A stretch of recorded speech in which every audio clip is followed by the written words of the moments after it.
नमस्कार। हिंदी साहित्य वार्ता में आप हैं इस वक्त सुभाष ठाकुर के साथ। दोस्तों, जो अनुभागीय मॉक टेस्ट की जो ये सीरीज चली है, इसके अगले भाग में हम देखने वाले हैं जो आपका हिंदी आलोचना, हिंदी पत्रकारिता और साथ ही साथ समाचार संकलन से संबंधित कुछ एक महत्वपूर्ण प्रश्न। इसमें पिछले भाग में हमने 50 क्वेश्चंस कर लिए थे, जो कि 1 घंटे की हमारी क्लास थी, और आज हम फिर से इसमें आगे के जो 50 प्रश्न उस पर बचते हैं उनको देखने वाले हैं। तो आप सभी लोगों का जो रिस्पांस है वो लगातार वीडियोस में आ रहा है, जो कि एक बहुत ही अच्छी बात है। तो आई होप कि ये जितनी भी क्लासेस हैं ये आप लोगों के लिए जो है उपयोगी साबित होने वाली है। ठीक है, तो चलिए अब हम शुरू करते हैं आज के इस सेशन को, जिसमें हम बचे हुए 50 प्रश्नों को सिलसिलेवार करके जो है करेंगे। पहला प्रश्न है यहाँ पर, फीचर लेखन की भाषा शैली के संदर्भ में निम्नलिखित कथनों में से कौन सा कथन सर्वथा गलत है। तो यहाँ पर फीचर लेखन, जो कि एक पाठ्यक्रम में शामिल आपका एक नया टॉपिक है और यहाँ पर एक बात मैं पहले आपको क्लियर करवा दूँ कि कुछ एक जो स्टूडेंट्स जिन्होंने नोट्स खरीदे थे, उन्होंने कहा था कि इसमें फीचर लेखन हो गया, समाचार संकलन इत्यादि जो है वो उतना ज़्यादा नहीं था, या अनुवाद के बारे में। ठीक है, तो उन लोगों के लिए क्लासेस और भी ज़्यादा बेनिफिशियल हो सकती हैं, क्योंकि मैंने उस वक्त भी कहा था जब आपने नोट्स बाय किए थे कि भाई कुछ एक टॉपिक्स जो हैं वो इसमें उस वक्त शामिल नहीं थे, क्योंकि आपको भी उस वक्त ज़्यादा जल्दी थी कि हमें जल्दी से चाहिए, है ना। तो इसलिए जो है वो बना दिए गए थे। लेकिन अभी अगर आप इन प्रश्नों को देख रहे हैं तो वो आपके काम आने वाली हैं ये चीज़ें, और इसके बाद जो है आपको ज़्यादा ये भी नहीं देखना है कि भाई डिटेल से आप जो है अब नोट्स के पीछे ही पढ़ते रहेंगे। तो जो भी चीज़ें यहाँ पर आ रही हैं, जो भी इन प्रश्नों से चीज़ें आपको निकलेंगी, उन बातों को आप ज़रूर ध्यान में रखिए, है ना, और अपनी तैयारियों को जो है और ज़्यादा बेहतर करने का प्रयास कीजिए। तो चलिए अभी हम शुरू करते हैं इस प्रश्न के बारे में एक बार फिर से। लेखन की भाषा शैली के संदर्भ में बोला गया है कि कौन सा कथन सर्वथा गलत हो जाएगा। तो यहाँ से आपको फीचर लेखन जो है वो बिल्कुल सही हो जाएगा।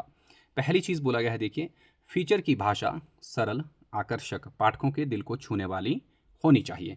पिछली क्लास में हमने मोटा माटी जो है वो फीचर लेखन के बारे में देख लिया था कि इसमें एक कथात्मकता जो है वो ज़रूर रहती है ना। समाचार में जो है आपका तथ्यात्मकता ज़्यादा रहती है।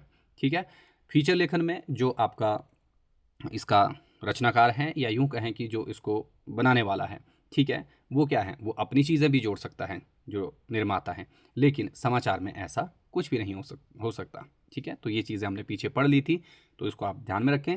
तो यहाँ पर इसकी भाषा कैसी होनी चाहिए, सरल होनी चाहिए, आकर्षक होनी चाहिए और पाठकों के दिल को छू जाए, ऐसी भाषा होनी चाहिए। लेकिन समाचार में ज़रूरी नहीं है कि भाषा जो है पाठकों को छूने वाली हो। वहाँ पर पाठकों को सिर्फ और सिर्फ न्यूज़ से मतलब है, उसकी भाषा जो है दिल को छूने वाली हो भी सकती है, नहीं भी हो सकती है, वो एक अलग बात है। इसमें तकनीकी और क्लिष्ट जो पारिभाषिक शब्दों के अत्यधिक प्रयोग से बचना चाहिए, ताकि आम पाठक की रुचि बनी रहे। तो ये भी बात सही है कि इसमें क्या हो जाता है, जो तकनीकी और क्लिष्ट जो पारिभाषिक शब्द हैं उनका प्रयोग हमें ज़्यादा नहीं करना चाहिए, है ना। उससे क्या होता है, उससे कोई भी टॉपिक, कोई भी चीज़ क्यों ना हो, जब वहाँ पर क्लिष्टता आ जाती है, ठीक है, और बहुत ही ज़्यादा हम पारिभाषिक शब्दों को करने लग जाते हैं इस्तेमाल, तो बहुत सारे लोगों को या तो वो समझ ही नहीं आते, या फिर बात का बतंगड़ भी कई बार जो है वो बन सकता है। इसलिए जो है फीचर लेखन में यहाँ पर क्या बोला गया कि ये कैसा होना चाहिए, हमें इस प्रकार की चीज़ों से बचना चाहिए।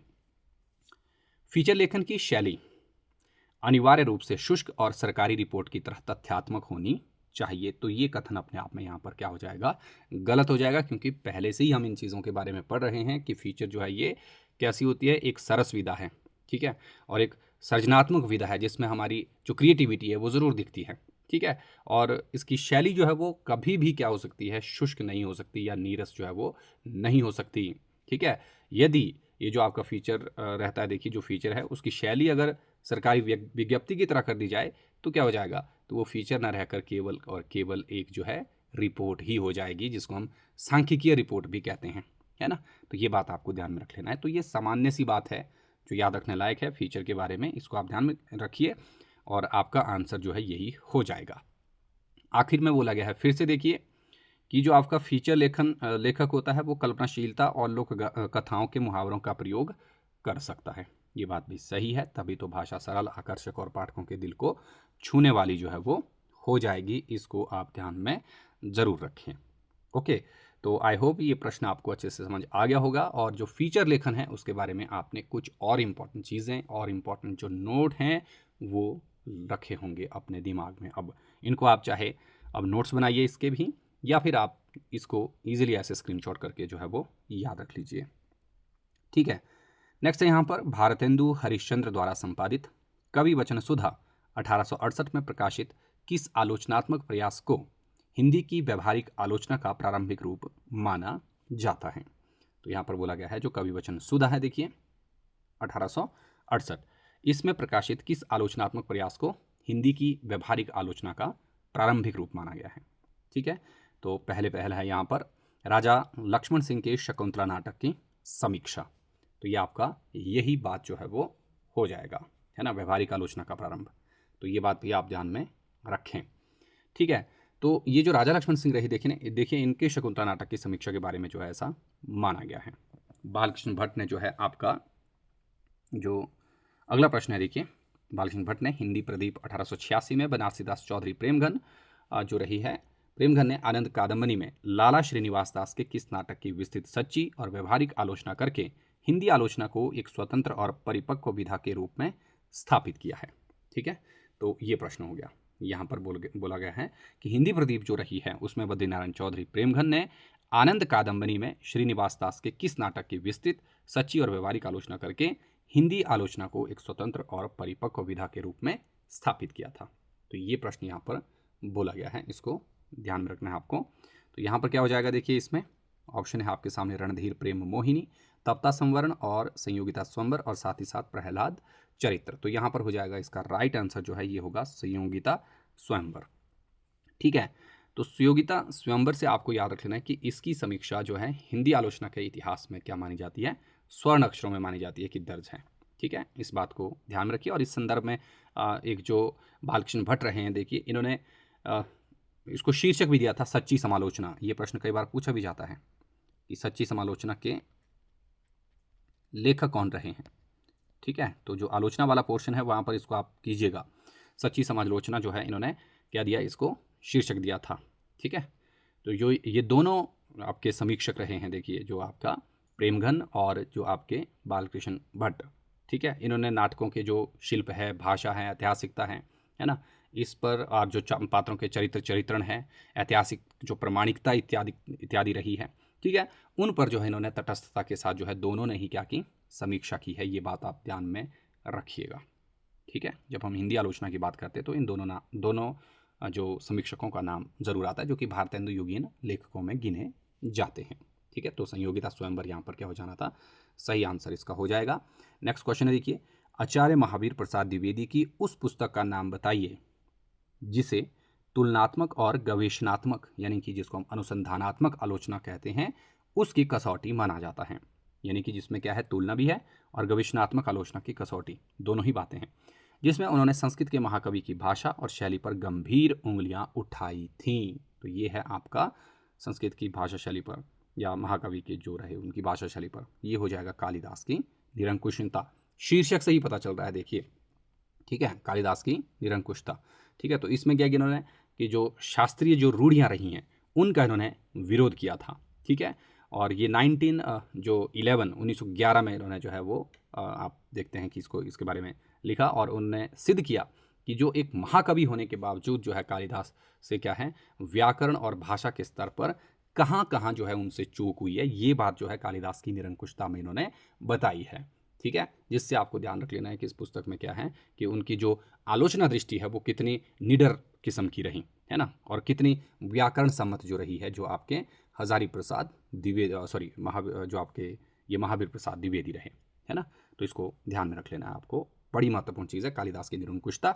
कई बार ये प्रश्न पूछा जाता है डायरेक्ट कि इसके रचनाकार कौन रहे हैं। तो यहाँ पर मैंने आपको बता दिया कि इन्होंने क्या कर दिया कि इसमें इन्होंने बताया 1911 के आसपास कि वो कितने निर्भीक और व्याकरण सम्मत थे। यहीं से आपको ध्यान रख लेना है कि हिंदी को परिनिष्ठित करने में उनका योगदान जो है बाकी जितने भी समीक्षक या आलोचक रहे हैं उनमें सबसे ज़्यादा रहा है, जिससे संबंधित प्रश्न हमने पीछे भी पढ़ लिया था सरस्वती पत्रिका के बारे में जब हम पढ़ रहे थे उस समय। ठीक है, चलिए अगला प्रश्न देखते हैं। अगला प्रश्न है मिश्र बंधुओं में कौन कौन से शामिल थे, ये यहाँ पर लिखा है। देखिए, इनके द्वारा लिखित हिंदी नवरत्न, तो ये 1910 में इन्होंने लिखा था, बहुत महत्वपूर्ण है ये भी। हिंदी नवरत्न के लेखक कौन है, ठीक है, हिंदी के नवरत्न अब कौन कौन से हैं, हिंदी नवरत्नों में इन्होंने किसको शामिल किया, ये भी आपको पता होना चाहिए। तो अगर आपने जो पीछे की क्लासेस हैं उनको अच्छे से देखा हुआ है, या फिर जो लाइव क्लासेस चलती हैं उनको देखा होगा, तो हमने हिंदी नवरत्नों के बारे में बात की है कि इनमें कौन सा भक्तिकालीन कवि है, कौन सा आदिकालीन है, कौन सा जो है रीतिकालीन है, और कौन आधुनिक काल का कवि रहा। इसमें 9 कवियाँ टोटल इसमें है ना। तो इस पुस्तक ने हिंदी आलोचना में किस नए विवाद या प्रवृत्ति को जन्म दिया जो आगामी कई दशकों तक जो है वो चलता रहा। वेरी वेरी इंपॉर्टेंट है ये क्वेश्चन, और बहुत ही आसान सा ये क्वेश्चन है। तो इन्होंने एक विवाद उत्पन्न किया हिंदी साहित्य जगत में, वो था देव बड़े की बिहारी विवाद। ठीक है, देव बड़े की बिहारी। ठीक है, तो इसमें क्या रखा इन्होंने, जो हिंदी नवरत्न रही, देखिए इसमें इन्होंने 9 जो श्रेष्ठ कवि रहे, ये तो आप सब लोगों को मालूम है, तभी तो इसको नवरत्न नाम दिया गया। इसमें इन्होंने देव को बिहारी से ऊंचा स्थान दे दिया। देव शब्द पहले आ गया, यानी कि देव को इन्होंने बिहारी से ऊंचा माना, और इसी पर ही बाद में फिर अलग अलग लेखकों ने अपने जो है अपनी और तुलनाएं करनी शुरू कर दी। किसी ने बिहारी और देव लिखा, तो इसका मतलब है उन्होंने बिहारी को ज़्यादा तवज्जो दी, है ना। तो इस विवाद की जो शुरुआत है वो किससे हुई थी? ये मिश्र बंधुओं गणेश बिहारी, श्याम बिहारी और सुखदेव बिहारी मिश्र के द्वारा जो है हिंदी नवरत्न के माध्यम से जो है इसको शुरू किया था। ठीक है, यहाँ पर ध्यान ये रख लेना है कि मिश्र बंधुओं ने क्या कर दिया, इन्होंने जो है देव को बिहारी से बड़ा कवि माना, लेकिन इसके विरुद्ध या इसके अपवाद में या प्रतिवाद में जो है पदम सिंह शर्मा, जिनको हम कमलेश के नाम से जानते हैं, देखिए जिन्होंने जिन्हें तुलनात्मक आलोचना का जनक माना जाता है, और इन्होंने बिहारी और सादी की तुलना सबसे पहले की थी, लेकिन इसके साथ साथ इन्होंने भी जो है यहाँ पर बिहारी का पक्ष वहाँ पर लिया देव की अपेक्षा, जो पदम सिंह शर्मा रहे हैं, है ना। उन्होंने देव की बड़े क्या माना, बिहारी को माना। ठीक है, फिर कृष्ण बिहारी रहे एक और। ठीक है, अब ये कृष्ण बिहारी मिश्र जो रहे हैं, देखना वो ध्यान रख लीजिएगा, वो मिश्र बंधु में नहीं थे। मिश्र बंधु में थे श्याम, गणेश और सुखदेव, लेकिन जो कृष्ण बिहारी रहे ये एक और लेखक रहे हैं। ठीक है, तो इन्होंने क्या माना, इन्होंने देव और बिहारी लिखी। ठीक है, इन्होंने देव को बड़ा माना। फिर लाला भगवान दीन आए, उन्होंने बिहारी और देव लिखी, तो वो बिहारी को बड़ा मानते हैं। ठीक है, तो एक पूरी की पूरी जो है एक क्या चली, एक श्रृंखला चली कि भाई कौन सा जो है वो श्रेष्ठ कवि रहा इन दोनों के बीच में। इसको भी ध्यान में रखें, और इसे ही अकादमिक दंगल भी कहा जाता है। ये भी ध्यान में रख लेना, क्या बोला गया इसको, एक अकादमिक दंगल, कि कौन सा बड़ा है भाई, कौन सा छोटा है ना। तो ये सामान्य बातें हैं, इनको याद रखना चाहें तो आप रख सकते हैं, नहीं रखना है तो आपकी इच्छा है। बाकी आपको इतना मालूम है कि किसने इस विवाद को उत्पन्न किया। ठीक है, नेक्स्ट क्वेश्चन आता है आपकी स्क्रीन पर। रामचंद्र शुक्ल के अनुसार जायसी ग्रंथावली, भ्रमर गीत सार और तुलसी ग्रंथावली की भूमिकाएं हिंदी व्यवहारिक आलोचना के स्तंभ हैं। शुक्ल जी ने इन तीनों में से किसे हिंदी काव्य गगन का सूर्य और किसे चंद्र के रूप में शास्त्रीय धरातल पर प्रतिष्ठित किया है? तो यहाँ पर यह प्रश्न पूछा गया है कि इन तीनों यानी कि जायसी और सूर एंड जो आपके तुलसी रहे हैं, ठीक है, इनमें से किसे काव्य गगन का सूर्य और किसे चंद्र के रूप में शास्त्रीय धरातल पर प्रतिष्ठित किया गया है? तो पहला ऑप्शन तो गलत है, सूरदास को चंद्र, तुलसी को सूर्य नहीं बोला गया, जायसी को भी नहीं बोला गया है, वे किसी भी कवि को उच्च नहीं मानते थे, तो ऐसा तो बिल्कुल भी नहीं है। हम सभी लोग जानते हैं कि उन्होंने सबसे उच्च जो है वो किसको माना है। तो यहाँ पर आपको ध्यान में रख लेना है, ये जो डी ऑप्शन है ये बिल्कुल सही हो जाएगा। सूरदास को इन्होंने क्या कहा, सूरदास को ये सूर्य मानते हैं, और इसके साथ साथ तुलसी को इन्होंने चंद्र माना था। ठीक है, पारंपरिक उक्ति आती है, सूर सूर तुलसी ससी, उडुगन केशवदास, अब के कवि खद्योत सम, जहां तहां करत प्रकाश। ये पंक्ति है जो आपके भिखारीदास रहे हैं उनकी। लेकिन यहाँ पर लिखा है, देखिए ये जो पारंपरिक उक्ति रही सूर सूर तुलसी ससी के आलोक में, लेकिन अपनी आलोचना में इन्होंने तुलसी को ही सर्वोच्च माना है। सूरदास को तो सूर्य बोला, तुलसी को चंद्र बोला, लेकिन यहाँ पर ध्यान ये रख लेना है कि इन्होंने अपने जो आलोचना इन्होंने की उसमें इन्होंने क्या माना, उसमें इन्होंने माना कि जो आपके तुलसी हैं वो सबसे श्रेष्ठ रहे हैं बाकियों में से, और ये इनके पसंदीदा कवि भी रहे हैं। ठीक है, तो तुलसीदास हिंदी के सर्वश्रेष्ठ कवि किसने माने? आचार्य रामचंद्र शुक्ल ने माने। क्यों माने? क्योंकि इन्होंने इनके संपूर्ण साहित्य को क्या कहा कि वो लोक मंगल की साधनावस्था है ना। जबकि जो सूर के काव्य को ये मानते हैं कि वो लोक रंजन की सिद्धावस्था है, यानी कि आनंदमयी काव्य है, सिर्फ और कुछ नहीं है उसका, है ना। तो इसको ध्यान में रखिएगा, सूर से पहले ये किसको मानते हैं? ये तुलसी को ही मानते हैं। भले ही इन्होंने ये भिखारी की जो पंक्ति है वो ज़रूर कोट की है कि सूर सूर तुलसी ससी, यानी कि हिंदी जो आपका काव्य जगत है उसके सूर्य जो है वो सूरदास हैं, चंद्रमा जो है वो तुलसी हैं, लेकिन आलोचना में इन्होंने तुलसी को श्रेष्ठ माना। ये बात आप जरूर ध्यान में रखेंगे। ठीक हो गया। चलिए आगे देखते हैं।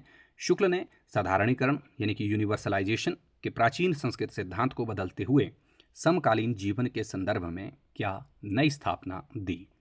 तो साधारणीकरण के संदर्भ में ये कह रहा है, ये आप सभी लोग जानते हैं, पिछली क्लास में भी हमने इसके बारे में एक प्रश्न पढ़ लिया था कि इन्होंने सही मायने में साधारणीकरण किसका माना, आलम्बनत्व धर्म का होता है, और व्यक्ति विशेष की दशाओं का लोक सामान्य भावभूमि पर पहुंचना ही क्या है, वो आपका साधारणीकरण है। यहाँ पर इसको एक्सप्लेन भी किया हुआ है आगे कि व्यक्ति विशेष की दशाओं का लोक सामान्य भावभूमि पर पहुंच जाना ही अपने आप में क्या कहलाता है, साधारणीकरण कहलाता है। ठीक है।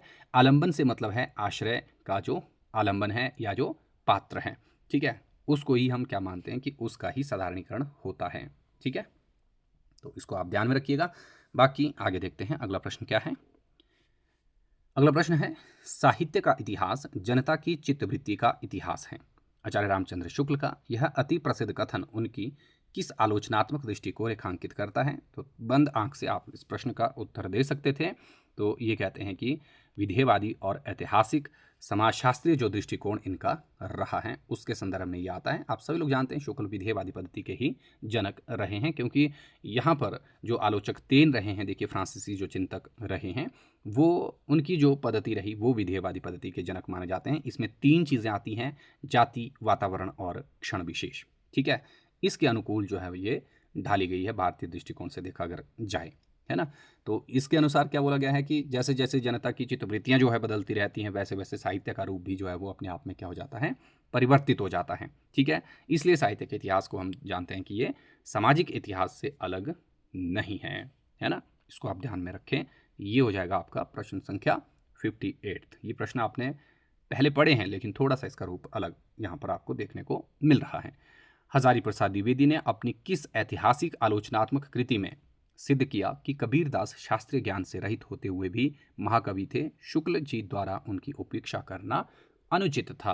आप लोग जानते हैं कि जो आचार्य रामचंद्र शुक्ल रहे, देखिए इसमें इन्होंने क्या किया, इन्होंने अपनी जो इनकी एक रचना भी आती है, ठीक है, जिसमें इन्होंने रचना के साथ साथ आप देखेंगे कि जो आपके भक्ति त्रय के इन्होंने 3 या त्रिवेणी जिसको बोला गया है उसमें इनको स्थान नहीं दिया था। हजारी प्रसाद द्विवेदी कह रहे हैं कि ये क्या है, शुक्ल के द्वारा उनकी उपेक्षा की गई थी। तो इसलिए 1942 में इन्होंने एक ग्रंथ कबीर शीर्षक से ही लिखा, जिन्होंने इसमें कबीर के बारे में जो है वो कुछ महत्वपूर्ण बातें कही हैं। ठीक है, तो ये ध्यान रखना है। जबकि शुक्ल जी ने क्या किया, इन्होंने कबीर को केवल सदुकड़ी भाषा का उपदेशक माना और उन्हें मतलब उच्च जो स्थान प्राप्त नहीं करवाया या दिलाया, उच्च स्थान उनको नहीं दिलवाया। ठीक है, तो फिर द्विवेदी जी ने 42 में पुस्तक लिखी और कबीर को क्या माना कि वो वाणी के डिक्टेटर थे, अपनी बात जैसी चाहते थे वैसा वो कहलवा देते थे, है ना। एक पंक्ति भी आती है देखना, जहाँ पर वो लिखते हैं कि बन पड़े तो सीधे सीधे,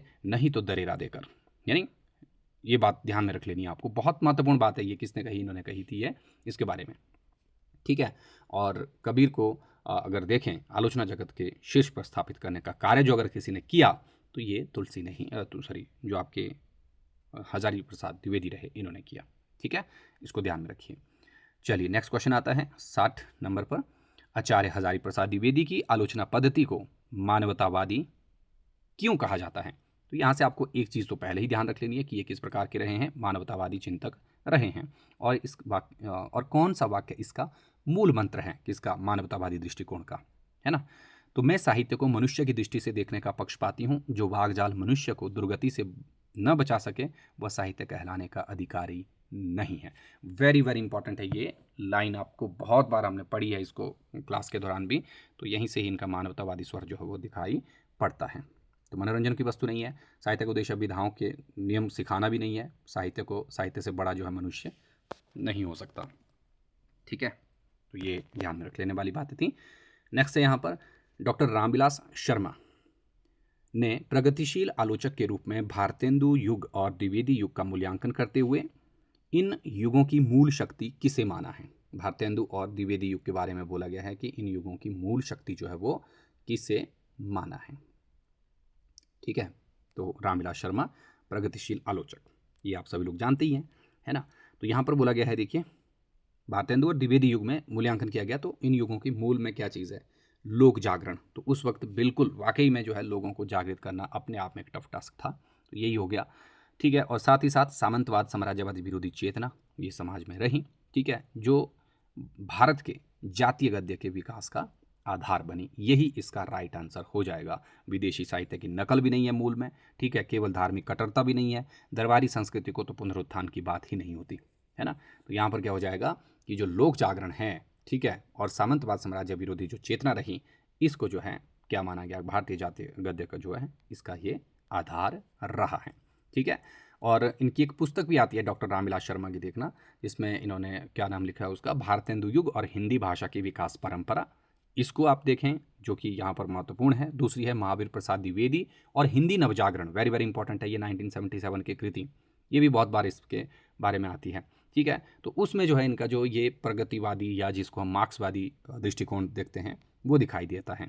ठीक है, जहाँ पर इन्होंने कहा कि ये दोनों ही भाषाएं जो है, दोनों युग जो रहे, भाषा नहीं, दोनों युग, चाहे भारतेंदु हो या फिर आपका द्विवेदी युग रहा हो, ठीक है, भाषाई सुधार के युग नहीं थे, बल्कि जो ब्रिटिश साम्राज्य रहा, देखिए, उनकी और भारतीय सामंतवाद के दोहरे शोषण के खिलाफ जो है वो जनता के संघर्ष की गूंज थे, ये दोनों, है ना। इसको ध्यान में रखिएगा कि जो आपका भारतीय सामंतवाद के दोहरे शोषण के खिलाफ जनता की संघर्ष की गूंज, है ना, तो इसको आप ध्यान में रखें। ठीक हो गया, तो ये हो जाएगा आपका 61st क्वेश्चन। नेक्स्ट है यहाँ पर निराला की साहित्य साधना, 3 भागों में, डॉक्टर रामविलास शर्मा की आलोचना का चरम उत्कर्ष है। इस ग्रंथ की विधागत और वैचारिक विशिष्टता क्या है। निराला की साहित्य साधना की पूछा गया है। ठीक है, किसकी है ये, रामविलास शर्मा की है, साहित्य अकादमी भी इस पर मिला। यह निराला की कविताओं का केवल एक साधारण संकलन है, तो साधारण तो नहीं है, ये असाधारण संकलन है इसका। निराला को केवल एक आध्यात्मिक सन्यासी, नहीं, सन्यासी की वर्तनी इस तरीके से ही लिखी जाती है, ये प्रश्न भी आपको पूछा जा सकता है कि इसकी शुद्ध वर्तनी क्या है। ये एक काल्पनिक उपन्यास है, तो ऐसा भी नहीं है।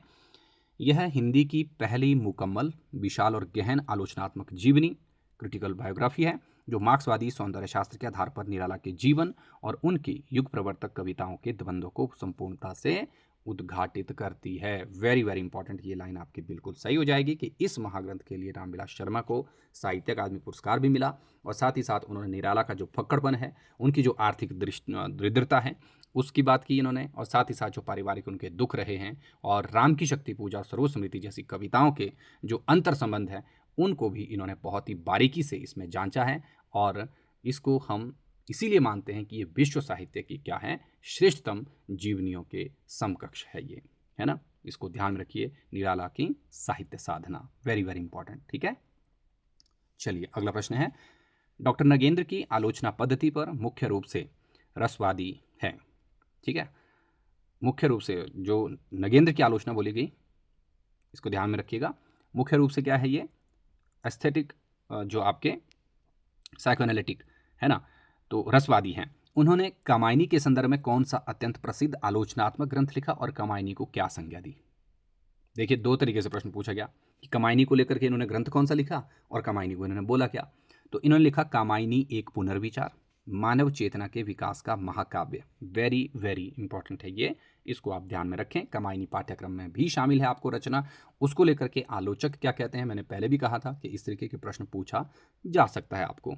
अब यहाँ पर आपके काम के लिए जो है कुछ थोड़ा सा आपको और काम दे देता हूँ। 63rd क्वेश्चन के आपके जो ये बाकी ऑप्शंस है ना, इनको ध्यान में रख लेना है कि ये पुस्तकें किसने लिखी थी। ठीक है, तो ये आपको याद रखनी है, बहुत महत्वपूर्ण है। और जो डॉक्टर नगेंद्र रहे हैं, देखिए इन्होंने क्या लिखा, कामायनी एक पुनर्विचार, मानव चेतना के विकास का महाकाव्य। ठीक है, तो रसवादी धरातल पर जो है इन्होंने इसका मनोविश्लेषणात्मक जो वर्णन किया है। तो पिछले कल भी हमने पढ़ा था कि फ्राइड इत्यादि का भी रहा उसमें जो मनोविश्लेषणवाद है वो नगेंद्र में, लेकिन साथ ही साथ मूलतः ये क्या रहे हैं, रसवादी भी रहे, और आचार्य रामचंद्र शुक्ल भी रसवादी समीक्षकों में गिने जाते हैं। ठीक है, तो ये ध्यान रख लेना। और नगेंद्र ने क्या किया, जो श्रद्धा है, मनु है, ईड़ा है, उनके माध्यम से इसको क्या कहा, मानव चेतना के विकास का महाकाव्य माना था। ठीक है, जो मानव मन में क्या है, एक समरसता, यानी कि जो सामंजस्य है, उसकी यात्रा है ये। ठीक है, तो ये ध्यान में रख लेनी है आपको, है ना, तो इसको आप याद रखें।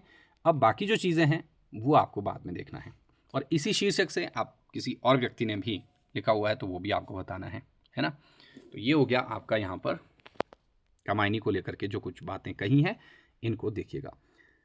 नेक्स्ट क्वेश्चन आता है, डॉक्टर नामवर सिंह की पुस्तक दूसरी परंपरा की खोज 1982 किसके व्यक्तित्व, कृतित्व और आलोचनात्मक दर्शन पर केंद्रित है? तो दूसरी परंपरा की खोज किसकी हो जाएगी? नामवर सिंह की हो जाएगी 1982 की, और इसमें हजारी प्रसाद द्विवेदी की जो व्यक्तित्व कृतित्व के साथ आलोचनात्मक दर्शन को ध्यान में रखा गया है। और ये माना गया है कि एक विलक्षण ये भी रचना रही है जिसमें इन्होंने जो आपके हिंदी आलोचना की परंपरा रही, ठीक है, इसमें जो शुक्ल की वस्तुनिष्ठता हो गया, मर्यादावादी दृष्टिकोण हो गया, है ना, या उनकी जो प्रबंधात्मक दृष्टि है, ये सारी बातें जो है बताई गई है। लेकिन दूसरी परंपरा में जो हजारी प्रसाद द्विवेदी की एक अलग परंपरा रही, देखिए जो शुक्ल से इन्होंने हट के लिखा, उसकी बात जो है इसमें इन्होंने कही है। उनकी जो इसको आप देखते हैं कि उनकी लोक से संबंधित, या जिसको हम लोकोन्मुख संस्कृति कहते हैं, संस्कृति कहते हैं, ठीक है, और विद्रोही स्वर जो है, मानवतावादी दृष्टिकोण जो है, ये इसमें दिखाया गया है ना। और जो नामवर सिंह रहे हैं, अब आपके लिए ये प्रश्न है, ये ध्यान में रख लेना है आपको, ये प्रश्न आपके लिए बहुत महत्वपूर्ण प्रश्न है। तो एक तो हो गई देखिए आचार्य रामचंद्र शुक्ल की जो वस्तुनिष्ठ मर्यादावादी जो दृष्टि रही, लेकिन दूसरी तरफ आती है हजारी प्रसाद द्विवेदी की लोकोन्मुखी, सांस्कृतिक और विद्रोही एंड मानवतावादी दृष्टि। अब आपको बताना है कि जो ये नामवर सिंह स्वयं रहे, इन्होंने इनमें से किस दृष्टि को जो है वो स्वयं को किस परंपरा का संवाहक इन्होंने माना, ये प्रश्न आपके लिए है। क्या वे हजारी प्रसाद द्विवेदी वाली परंपरा में स्वयं को रखते हैं, या फिर जो शुक्ल हैं उनकी मर्यादावादी और जो प्रबंधात्मक दृष्टि रही है या वस्तुनिष्ठ दृष्टि जो दृष्टि रही है उसमें रखते हैं, ये आपको करना है, ठीक है। चलिए 65वां क्वेश्चन है, छायावाद 1955 नामक प्रसिद्ध आलोचनात्मक पुस्तक के लेखक कौन हैं, जिसमें छायावाद को केवल रहस्यवाद या भ्रम न मानकर उसकी प्रगतिशील और युगीन राष्ट्रीय सांस्कृतिक चेतना को रेखांकित किया गया है। यहाँ पर ये बोला गया है छायावाद जो प्रसिद्ध आलोचनात्मक पुस्तक, ये आपको पता होनी चाहिए वैसे, 1955, इसमें क्या चीज़ें हैं, ठीक है। तो यहाँ पर ये बोल रहा है इसमें छायावाद को केवल एक रहस्यवाद या भ्रम न मानकर प्रगतिशील और युगीन राष्ट्रीय सांस्कृतिक चेतना, 1955 की रचना देखना छायावाद, ये किसने लिखी थी? डॉक्टर नगेंद्र ने नहीं लिखा था। तो यहाँ पर इसका राइट आंसर हो जाएगा डॉक्टर नामवर सिंह ही, ठीक है। तो इन्होंने जो अपना शुरुआती इनका दौर था देखिए, तब इन्होंने छायावाद पुस्तक लिखी। एक चीज़ यहाँ पर और आपको ध्यान रख लेनी है, जो कि मैंने लाइव क्लास के दौरान न जाने कितनी बार ही कही है, कि हिंदी साहित्य में सबसे ज़्यादा अगर समीक्षात्मक पुस्तकें किसी काल विशेष के ऊपर लिखी गई हैं तो वो छायावाद ही रहा है, ठीक है।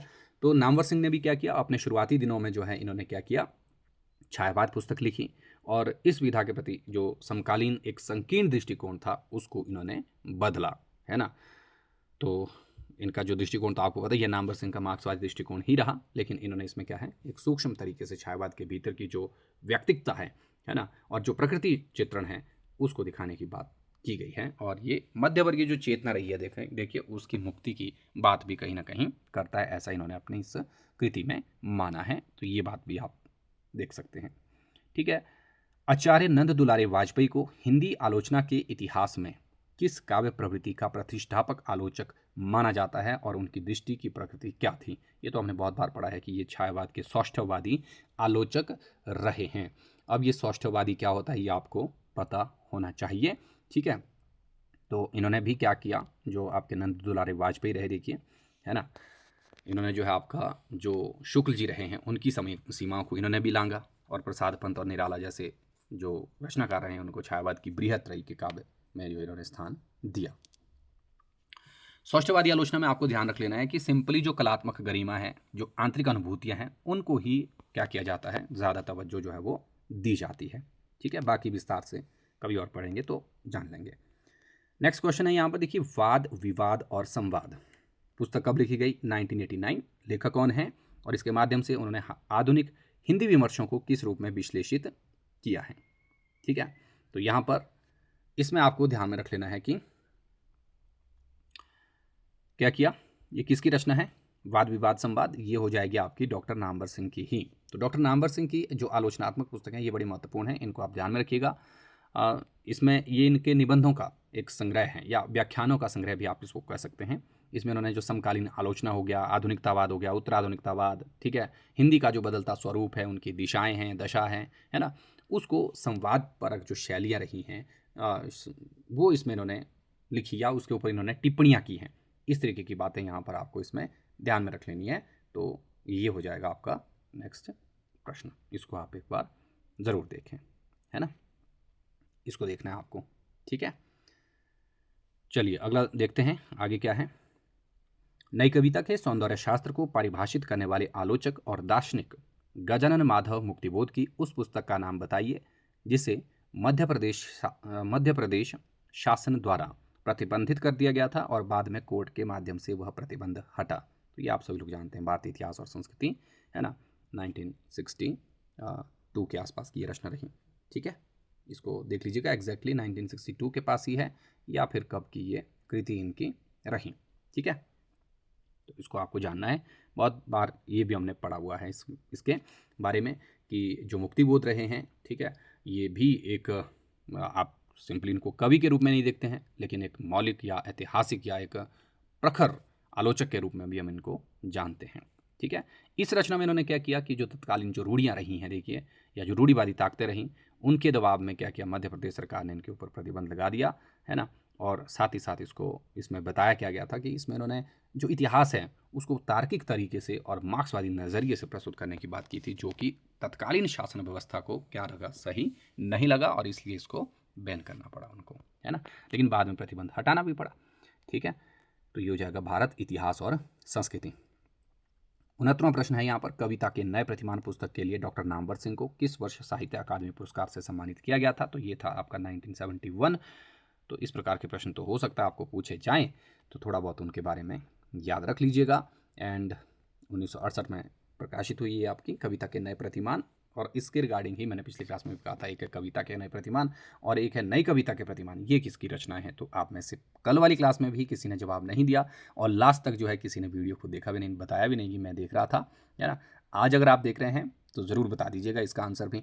ठीक है, चलिए नेक्स्ट है यहाँ पर, रस सिद्धांत के शास्त्रीय विवेचन के अंतर्गत साधारणीकरण की प्रक्रिया में मधुमती भूमिका का उल्लेख किस आधुनिक आलोचक ने अपने निबंधों में विशेष रूप से किया है? तो ये हो जाएंगे आपके बाबू श्याम सुंदर दास, और उनके बाद आचार्य रामचंद्र शुक्ल और डॉक्टर नगेंद्र ने भी इस पर विचार किया था। ठीक है, इसको आप याद रखना चाहें तो रख सकते हैं। ठीक है, नेक्स्ट प्रश्न आता है आपका, पाश्चात्य आलोचना के क्रिटिसिज्म शब्द के समानांतर हिंदी में समालोचना या आलोचना और समीक्षा शब्दों का विकास हुआ। आलोचना शब्द की व्युत्पत्ति किस धातु से हुई और इसका शाब्दिक अर्थ क्या है? ये हुई आपकी लोच धातु से। लुच यानी कि देखना, चारों ओर से अच्छी तरह देखना यानी कि मूल्यांकन करना। ठीक है, कुछ लोग जो है इसको केवल कमियां निकालना भी कर सकते हैं, तो ऐसा नहीं है। प्रशंसा धातु, केवल बड़ाई करना ऐसा भी नहीं है, और इसका कोई निश्चित अर्थ नहीं, ये भी गलत हो जाएगा। तो यहाँ पर ए ऑप्शन जो है ये आपका बिल्कुल सही हो जाएगा, जिसका मतलब है दोष ढूंढना। ठीक है, और संस्कृति की लोच यानी कि देखना धातु में आ उपसर्ग लगाने से आलोचना बनता है। ठीक है, ये बात आप ध्यान में रखें। इसका मतलब ये है कि किसी कृति का उसके संपूर्ण रूप में निष्पक्ष होकर गुण और दोष जो रहे हैं उनका सही तरीके से जो है दर्शन कराना, ये है आपका आलोचना। ठीक है, शुक्ल ने अपने इतिहास ग्रंथ में किस कवि के संदर्भ में लिखा है कि इनकी विरहाकुलता तो केवल पारिवारिक विरहाकुलता है, उसमें वह व्यापकता नहीं है जो सूफियों के विरह में होती है। तो ये किसके संदर्भ में लिखा था, ये आपको ध्यान में रख लेना है। ये हो जाएगा मैथिली शरण गुप्त के बारे में। ठीक है, पारिवारिक विरहकुलता है, व्यापकता नहीं है जो सूफियों में रहती है, तो ये इसमें उन्होंने कहा था, है ना।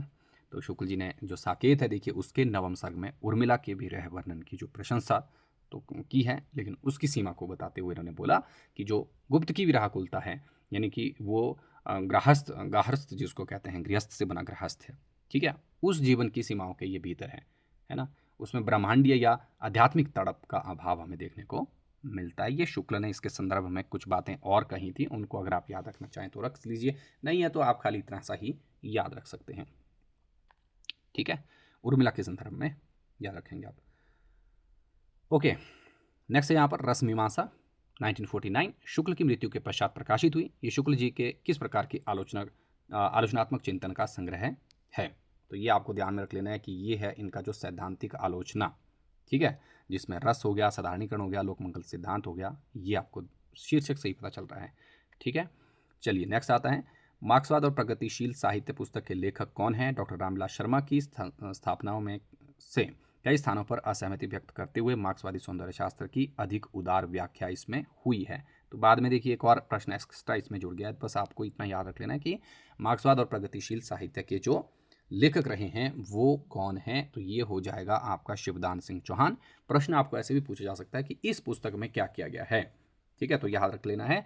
इसमें इन्होंने क्या किया, रामविलास शर्मा की स्थापनाओं से कई स्थानों पर असहमति व्यक्त की। प्रश्न से पूछा जा सकता है कि रामविलास शर्मा की स्थापनाओं से कई स्थानों पर असहमति किस मार्क्सवादी समीक्षक ने प्रस्तुत की है, तो ये शिवदान सिंह चौहान हो जाएंगे। और इनका जो हिंदी का जो ग्रंथ रहा, देखिए प्रथम प्रगतिशील, एक आलोचक भी ये माने जाते हैं, आप सभी लोग जानते हैं, ठीक है, उन्हीं का ही ये ग्रंथ है, भारत में प्रगतिशील साहित्य की आवश्यकता, 1937 में ये छपा था, ठीक है। जबकि प्रगतिवाद आप लोग जानते हैं 1946 रहा इनका एक और है, और साथ ही साथ साहित्य की परख, ये भी पुस्तकें इन्होंने जो है वो सैद्धांतिक रूप में जो है प्रस्तुत की थी। तो इसलिए यहाँ पर आप ध्यान में ये रखें इसके बारे में, शिवदान सिंह चौहान के बारे में बातें, जो कि मार्क्सवाद और प्रगतिशील साहित्य रहा है। इसमें इन्होंने जो है रामविलास शर्मा से भी असहमति प्रकट की है। निम्नलिखित में से मनोविश्लेषणवादी आलोचना के त्रयी में किस आलोचक को शामिल नहीं किया जाता। यहाँ पर बोला गया है कि जो मनोविश्लेषणवादी आलोचना रही है उसकी त्रयी में शामिल कौन सा नहीं है। ये हो जाएगा आपका रामविलास शर्मा। ये मनोविश्लेषणवादी नहीं हो जाएंगे, ये हो जाएंगे आपके प्रगतिवादी, ठीक है। मनोविश्लेषणवाद में क्या होगा, कुंठा हो गया, काम वासना हो गया, अंतर्मनों का जो द्वंद्व है वो देखा जाता है। जबकि ये हमें किस में देखने को मिलता है, ये मिलता है जो आपके लीलाचंद्र जोशी हो गए, अगे हो गए और देवराज हो गया, है ना, जो सिगमंड फ्राइड हो गया, एडलर हो गया, ठीक है, उनके सिद्धांतों पर चलते थे ये। जबकि रामविलास शर्मा ये माने जाते हैं कि ये मार्क्सवादी रहे हैं, जो कि वर्ग संघर्ष वगैरह वगैरह, जनवादी चेतना, इस तरीके की बातों को जो है ये मानने वाले रहे हैं, ठीक है।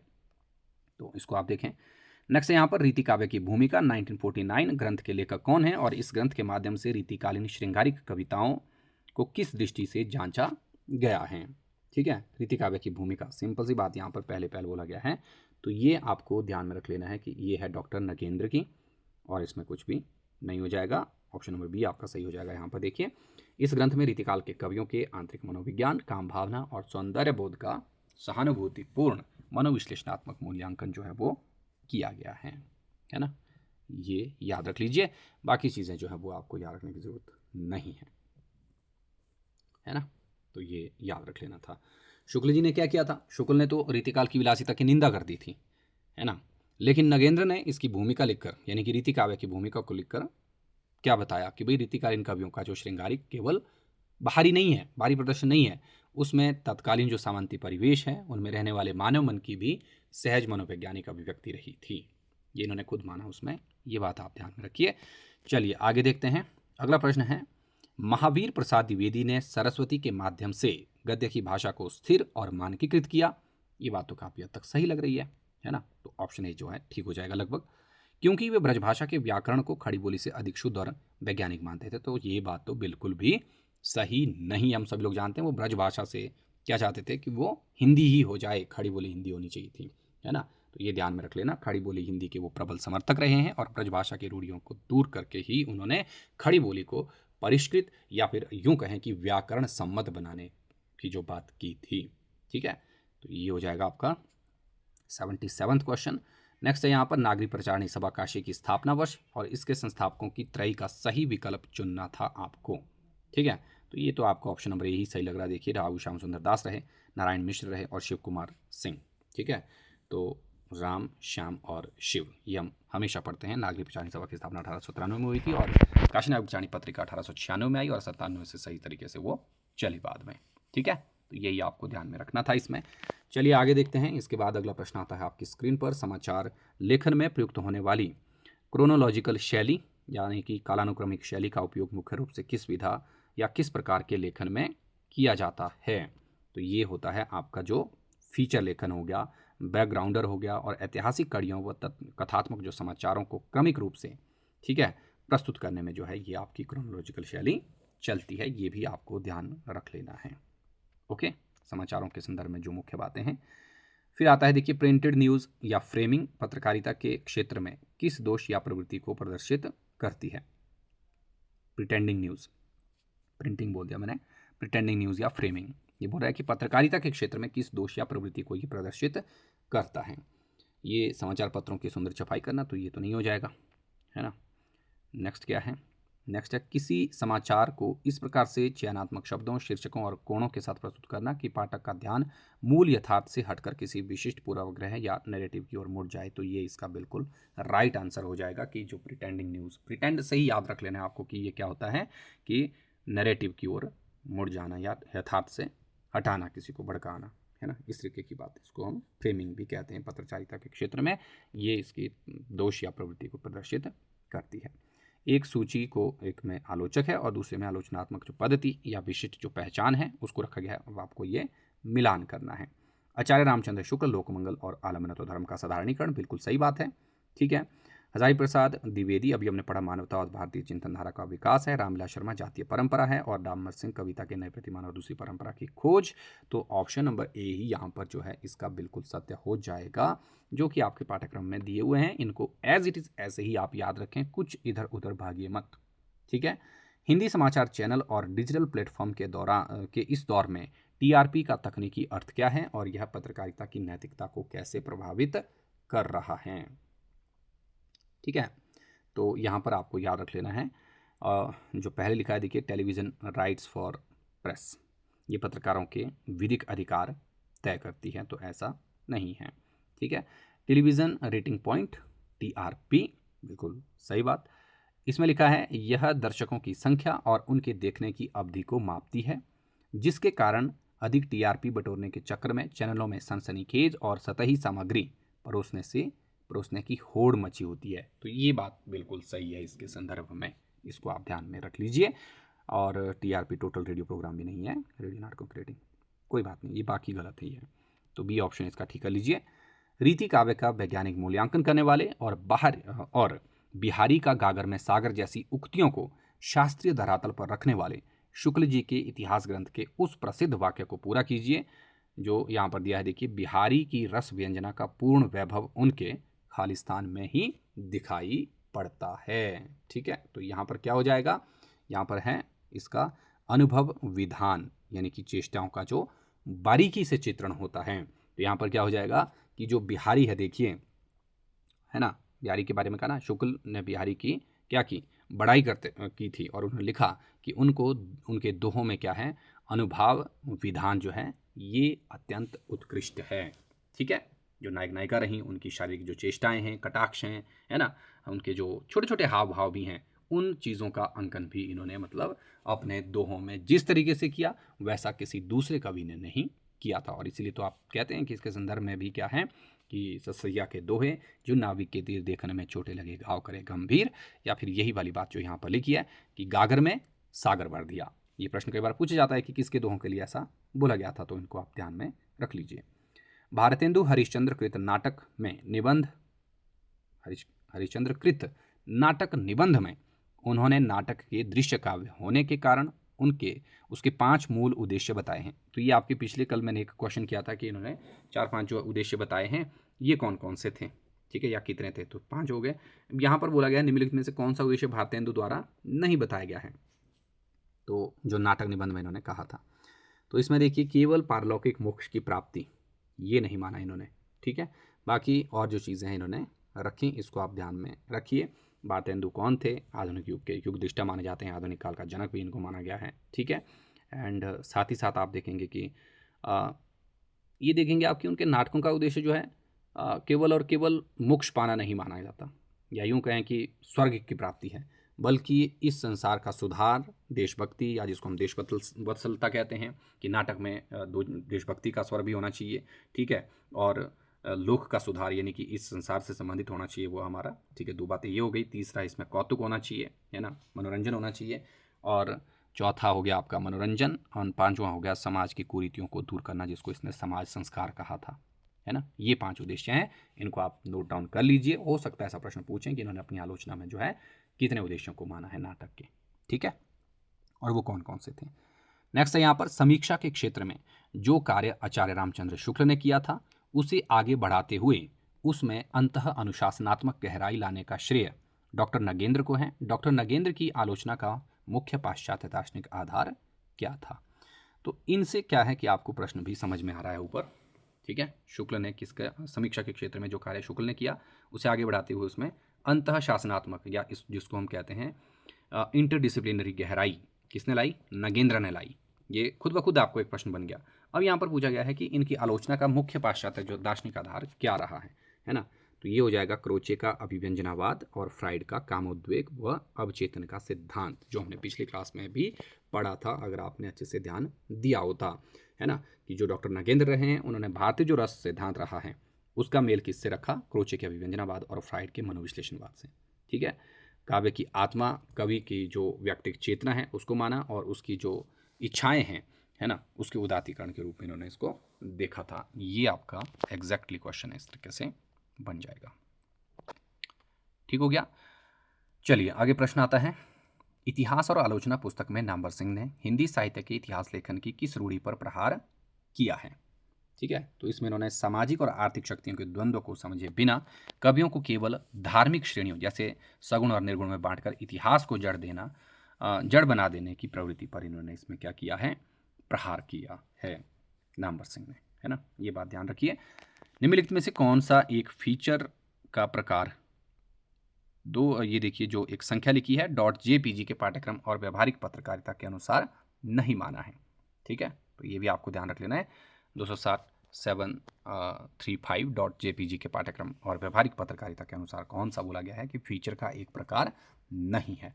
तो यहाँ पर आपको ध्यान रख लेना है कि इनमें से विधिक और न्यायिक जो डिक्री है, जिसको अदालती डिक्री की मूल प्रति भी बोला गया, ठीक है, ये इसमें इसके अनुसार नहीं है। जबकि मानवीय रुचि का फीचर, ठीक है, ह्यूमन इंटरेस्ट जो फीचर है, यात्रा फीचर जो ट्रैवल फीचर है, व्यक्ति चित्र या जो प्रोफाइल फीचर है, ये इसमें आ जाते हैं।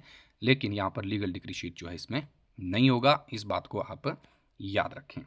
ठीक है, तो इसको एक बार ज़रूर जानना है आपको फीचर के बारे में, है ना।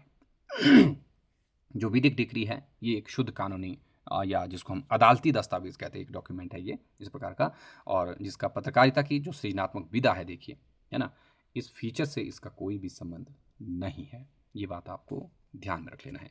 नेक्स्ट आता है आपका फिर से प्रेस विज्ञप्ति के बारे में, या जो प्रेस रिलीज है उसको जारी करते समय उसके शीर्ष पर तत्काल प्रकाशनार्थ, या जिसको हम लिखते हैं कि फॉर इमीडिएट रिलीज या निषिद्ध समय, जिसको हमने कल भी पढ़ा था एम्बार्गो, क्यों लिखा रहता है ये आपको यहाँ पर प्रश्न बताया गया है कि वो क्यों लिखा रहता है। तो ये इसलिए लिखा रहता है कि सूचना जारी करने वाली जो संस्था है उसके द्वारा मीडिया के जो विधिक निर्देश हैं उनको निर्देश देने के लिए इस सामग्री को तुरंत छापना है या एक निश्चित तिथि और समय से पहले क्या रखना है, गोपनीय रखना है। इसलिए जो है इस प्रकार की चीज़ें लिखी जाती है प्रेस विज्ञप्ति में, ठीक है, या निषिद्ध समय कि भाई एक एग्जैक्ट समय पर ही इसको जो है वो क्या करना है, छपवाना है, पहले नहीं डाल सकते, है ना।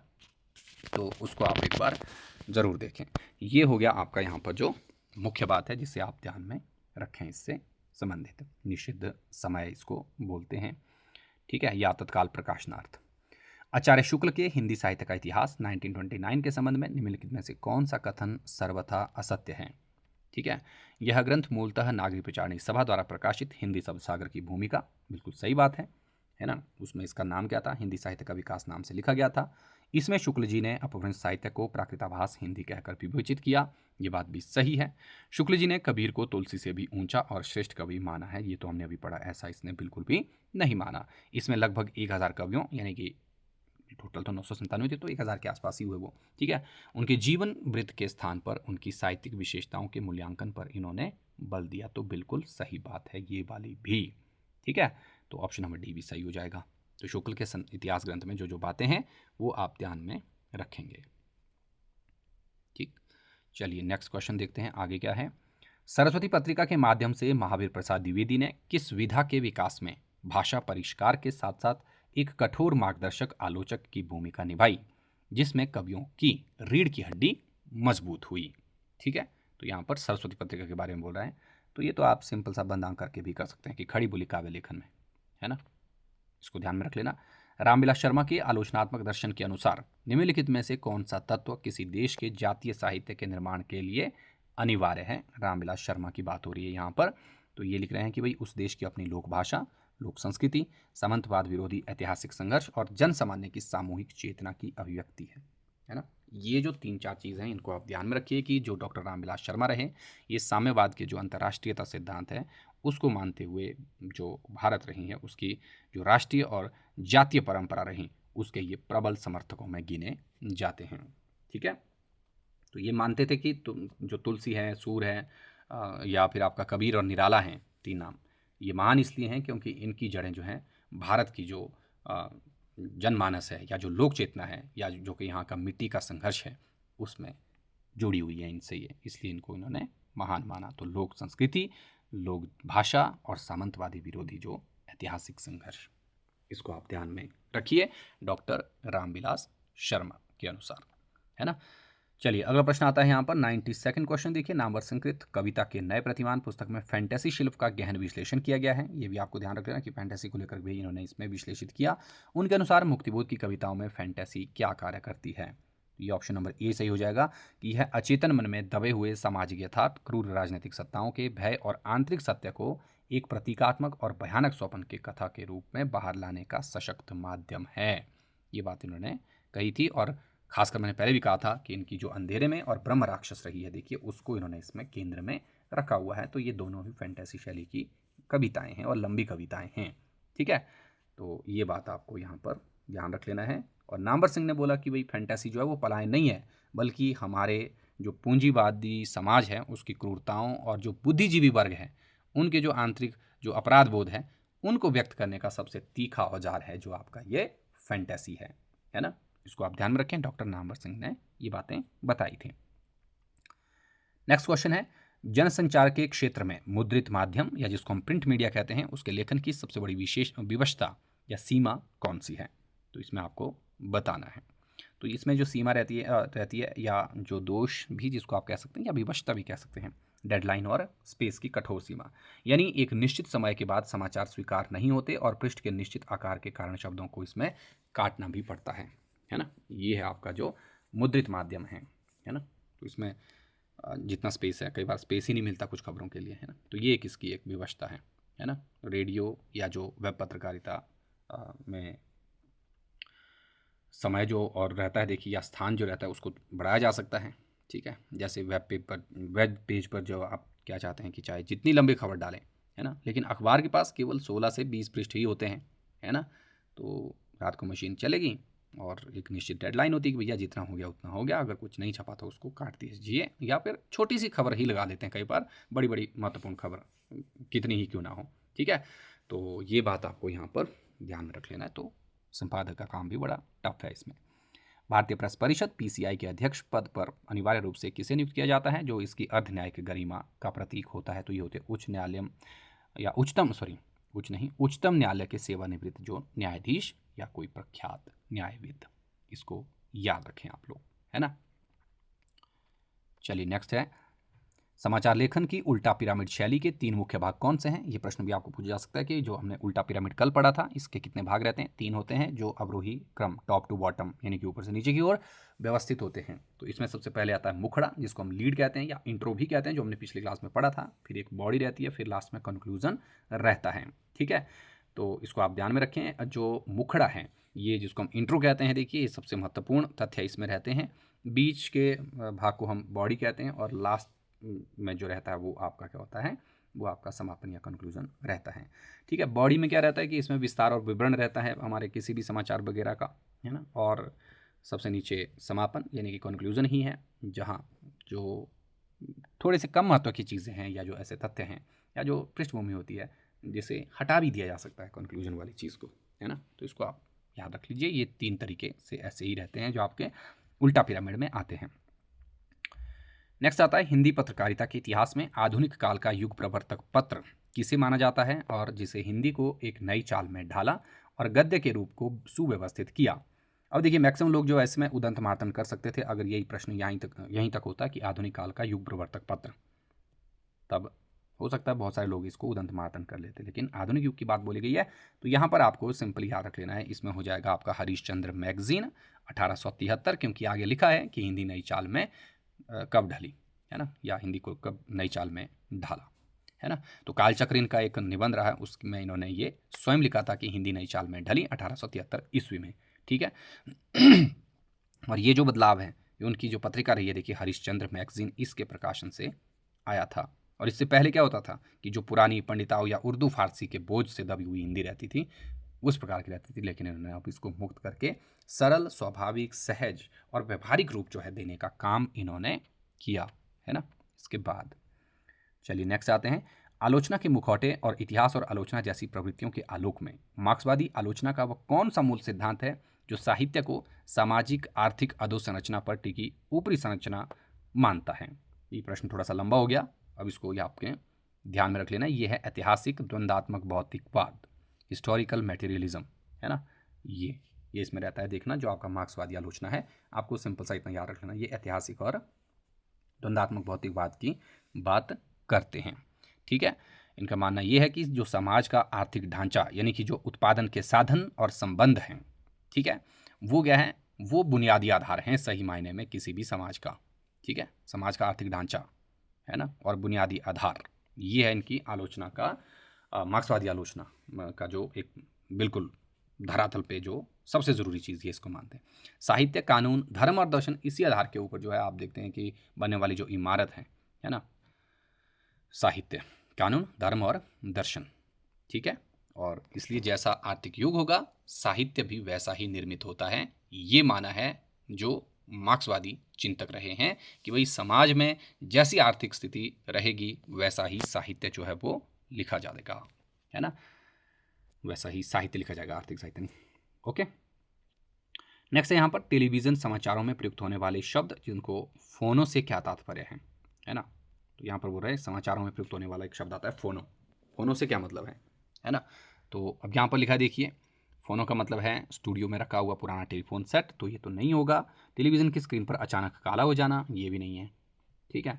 एंकर द्वारा हेडफोन का प्रयोग करना, ये भी यहाँ पर नहीं हो जाएगा। लेकिन जब किसी घटनास्थल पर कैमरा टीम पूरी तरह से पहुँच नहीं पाती तो वहाँ मौजूद संवाददाता या प्रत्यक्षदर्शी से एक एंकर फ़ोन पर लाइव बात करके सूचनाएं श्रोताओं दर्शकों तक पहुँचाता है और स्क्रीन पर केवल संवाददाता का चित्र और ग्राफिक्स दिखाई देते हैं, तो उसे कहते हैं फोनो। फोनो से याद रख लेना कि जो आपका स्टूडियो में बैठकर जो है वहाँ के संवाददाताओं से संपर्क करते हैं, फोनिकली आप सिंपली याद रख लीजिए, वो आपका फोनो हो जाएगा यहाँ पर टेलीविज़न समाचारों में, ठीक है। शुक्ल ने अपने त्रिवेणी नामक ग्रंथ में हिंदी के 3 महाकवियों की व्यवहारिक, ये तो आपको पता है, कबीर, सूर, तुलसी, नहीं होगा इसमें, जायसी, सूर, तुलसी होगा, ऑप्शन नंबर सी। जल्दबाजी मैंने भी गलत कर दिया एकदम से, ये हमने पढ़ा अभी थोड़ी देर पहले ही।